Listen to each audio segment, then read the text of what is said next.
Tapi ingat, kita pernah lewat hadis Ibrahim bin Yazid, Abdurrahman bin Yazid, hadis dari A'mash an Abdurrahman bin Yazid an Salman Al-Farisi yang pernah kita lewati 1-2 hadis sebelum ini. Nomor berapa? 15 mungkin? Sebelum ini. Salman, seorang bertanya, Nabi kamu mengajarkan semua hal ya, kesannya betul. Hatta qiraah, sampai cara buang air pun diajarkan oleh Nabi kami. Nabi mengatakan tak boleh menghadap kiblat ketika buang air dan tak boleh beristinja kurang dari 3 batu dan tak boleh beristinja dengan tulang dan kotoran binatang. Disebutkan dalam Salman dan hadisnya sahih. Jadi hadisnya sahih. Ini menjadi ingatan bagi kita. Jangan cepat-cepat merubah hukum hanya karena hadis dhaif. Ini hadis dhaif, berarti ulama salah semua lah. Berarti belajar mustalah dalam kitab Ibnu Salah, kitab Muqaddimah Mustalah, katakan seorang ulama mengamalkan fatwa atau berfatwa sesuai dengan sebuah hadis bukan bermakna bahwa hadis itu sahih. Sebab mungkin dia ada hadis lain yang mendukung alasan dia. Macam inilah. Walaupun Imam Syafi'i berkata boleh istinja, tak boleh istinja dengan tulang dan najis binatang, kita katakan hadisnya dhaif lah, kata Imam Tirmidzi, kata Imam Daruqutni. Itu hadis ini mas. Kita ada hadis lain ya mendukung. Ya. Oleh karena itu Imam Tirmidzi tak bermasalah ketika dia mengatakan hadis ini dhaif, tapi diamalkan oleh semua ulama. Sebab ada alasan yang lain. Ada alasannya ya lain. Qala Tirmidzi wal 'amalu 'ala hadzal hadits 'inda ahli al-'ilm.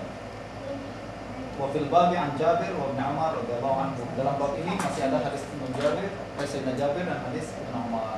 Kata Imam Nawawi dalam Syarah Muslim, fihi an-nahyu an istinja bin najasa. Hadis ini berisi larangan untuk beristinja dengan najis, ya kan? Wa nabbaha sallallahu alaihi wasallam birraji' ala jinsin najas. Nabi menyebutkan satu hal untuk mengingatkan semua jenisnya. Nabi sebutnya raji' dalam hadis Salman Al-Farisi. Dalam hadis ini disebutnya raus atau ba'ra. Ini menunjukkan raus, sekali lagi, raus apa tadi maknanya? Adalah najis yang sementara ba'ra najis yang dari binatang macam makan rumput, ya kan? Kambing, unta. Sementara kalau raus, semua binatang-binatang lain yang tak makan rumput saja. Mungkin makan rumput atau makan yang lain, atau dia makan binatang yang lain, atau macam manusia, itu namanya raus. Sedangkan dalam bahasa Arab makanya najis itu kalau kita cuma satu kata saja, tapi dia maknanya lain-lain. Untuk memakan rumput bahasanya ini, makan ini bahasanya ini, untuk manusia maknanya yang lain. Nabi hanya menyebutkan raus untuk menyebutkan bahwa semua yang mirip dan sama dengan raus, yaitu najis, hukumnya sama dengan raus atau sama dengan ba'ar. Berarti najis manapun, kita bicara tentang najis, maka kita kias dengan najis-najis yang lain, macam darah, tidak boleh pakai istinja, atau najis-najis yang lain lah. Pokoknya setiap hukumnya najis, hukumnya sama dengan kotoran binatang, tak boleh digunakan untuk istinja. Misalkan bangkai kan najis pun tak boleh digunakan untuk istinja. Wa ammal azmu, Nabi juga menyebut azam, falikaunihi ta'aman lil jin. Nabi katakan azam tak boleh digunakan sebab dia adalah makanan jin. Ini menjadi isyarat bahwa semua makanan tak boleh digunakan untuk alat istinja. Baik itu makanan jin ke atau makanan orang, makanya tak boleh digunakan untuk istinja. Falikaunihi ta'aman lil jin, fanabbaha ala jami'il mat'umat. Nabi lalu mengingatkan untuk semua makanan tak boleh digunakan untuk istinja. Pertanyaan kita, air makanan itu bukan? Apalagi new water pula. Hah? Itu makanan tuh. Minuman. Itu 2 dalam 1. Makanan atau minuman? Nah sebenarnya sebenarnya air juga termasuk makanan. Jadi tak boleh digunakan untuk istinja. Sebagian ulama katakan tak boleh. Dan itulah yang akan digunakan dan itulah yang akan dibahas oleh Imam Tirmidzi dalam bab berikutnya. Maja'a fil istinja bil ma. Hadis yang berbicara tentang hukum beristinja dengan air. Masih berlanjut kan? Tapi waktu kita tak boleh lanjutkan. Lanjutkan tak lanjutkan? Sikit. 15 menit lagi. Boleh? Oleh karena itu bagaimana kalau kita ijma? Sebab ini masih berkaitan. Kita tadi katakan semua makanan tak boleh digunakan untuk istinja kan? Air seperti apa? Air adalah makanan. Bolehkah kita istinja dengan air? Nah sebenarnya kalau kita boleh lanjutkan dalam bahasan bab berikutnya, Imam Tirmidzi khusus berbicara tentang istinja dengan air. Bab maja'a fil istinja bil ma'. Qala haddatsana Qutaibah wa Muhammad ibn Abdul Malik ibn Abi Syawarib al-Basri. Qala haddatsana Abu Awana an Qatadah an Mu'adzah an Aisyah qalat murna azwajakunna an yastatibu bil ma' fa inni astahyihim fa inna Rasulullah sallallahu alaihi wasallam kana yaf'alu. Kata Imam Tirmidzi telah memberitahu kami Qutaibah dan Muhammad bin Abdul Malik bin Abi Syawarib al-Basri. Qutaibah kita sering berkali-kali lewati. Imam Siqah ahli hadis. Muhammad bin Abdul Malik bin Abi Syawarib singkat sajalah waktu kita tak banyak. Dia juga Imam Siqah dari ahli Basrah. Keduanya berkata haddatsana Abu Awana. Kami diberitahu oleh Abu Awana. Abu Awana juga hadis yang pertama Imam Sunan Tirmizi, kita sudah lewat. Sudah lupa kan? Tak datang pun.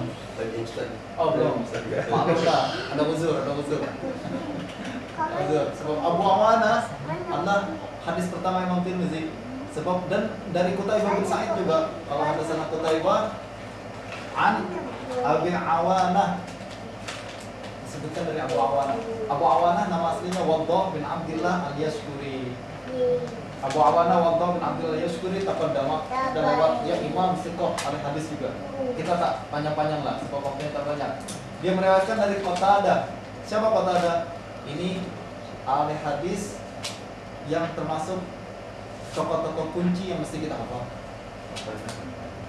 Sebab dia sebutkan di tafsir, dia juga banyak di fikih, apalagi di hadis. Dia namanya Qatadah bin Di'amah bin Qatadah As-Sadusi Abu Khattab Al-Basri, Imam Siqah Hafiz. Dia buta, namun hafal semuanya. Buta tapi hafal semuanya. Dia pernah dibacakan Sahifah Jabir namanya.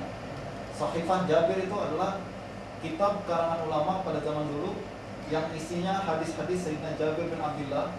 Mungkin tebal macam Sunan Tirmidzi, ribuan hadis. Dibacakan satu kali ke dia, hafal semua. Dia pernah berkata kepada muridnya, Sa'id bin Abi Arubah, dengarkan saya ya, saya akan bacakan kepada kamu surah Al-Baqarah. Bacakan dari awal surah Al-Baqarah, Al-Amin sampai akhir. Dalam satu majelis, tak satu huruf pun keliru. Lalu dia berkata, ada yang salah tak? Tak ada. Kamu tahu tak?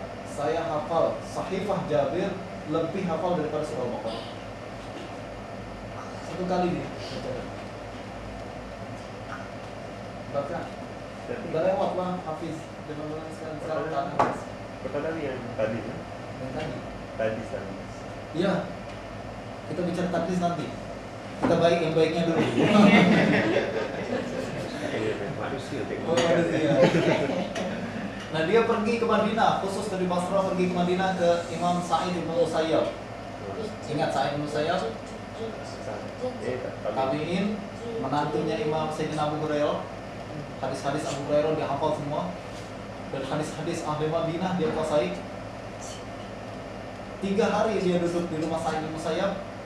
Kata Sa'id, pulang-pulang sekarang. Kamu buat sudah habis ilmu saya dalam 3 hari saja. Apa yang disampaikan habis dihafal semua. Sampai 3 hari tak tahu lagi apa yang mau diajarkan. Sebab semuanya dihafal. Qatadah. Nanti kesempatan yang lain kita akan dengar. Kalau kita akan tahu lebih jauh tentang pada Qatadah.